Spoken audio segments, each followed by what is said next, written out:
Good evening. It is the political mean season, and with early voting just a few days away, one race in southern Middle Tennessee is getting especially nasty. The problem is no one knows who's paying for the attack against a Republican incumbent who's trying to hold on to a seat in the state legislature. Well, News Channel 5 chief investigative reporter Phil Williams has been trying to follow the money. Balanced the budget, banned sanctuary cities, created jobs.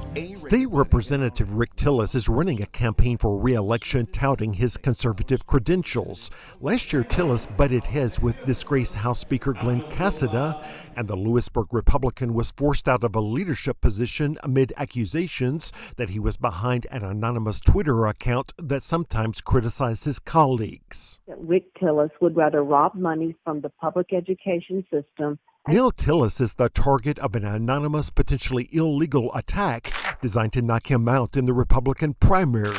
The attacks include mailers, Facebook ads, even text messages. And I would certainly like to get to the bottom of this, because anyone that's funding an attack ad or attack campaign on an opponent without showing who they are, it reeks of political corruption.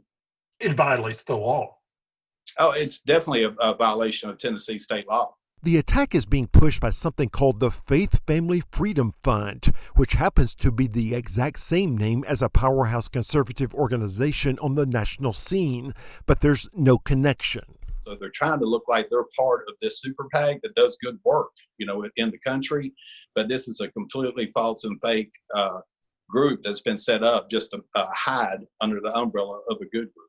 Registered with the state as a political action committee, the group's address is in an apartment complex in Utah, its phone number out of Florida, and the treasurer, a 2018 Vanderbilt economics graduate with no apparent political background. Sydney Freithopper never returned our phone calls. And it's obvious that a great deal of money has been spent. I'm aware of 3 mail pieces, which is probably equivalent to about $15,000.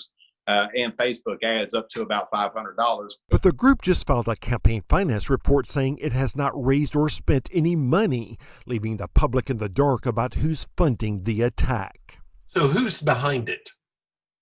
I really can't say. I think I know who might be behind it, but at this point, I can't really make any accusations. We're going to have to look further into it. But News Channel 5 Investigates discovered that one of the attack mailers was sent using Chattanooga Postal Permit number 383.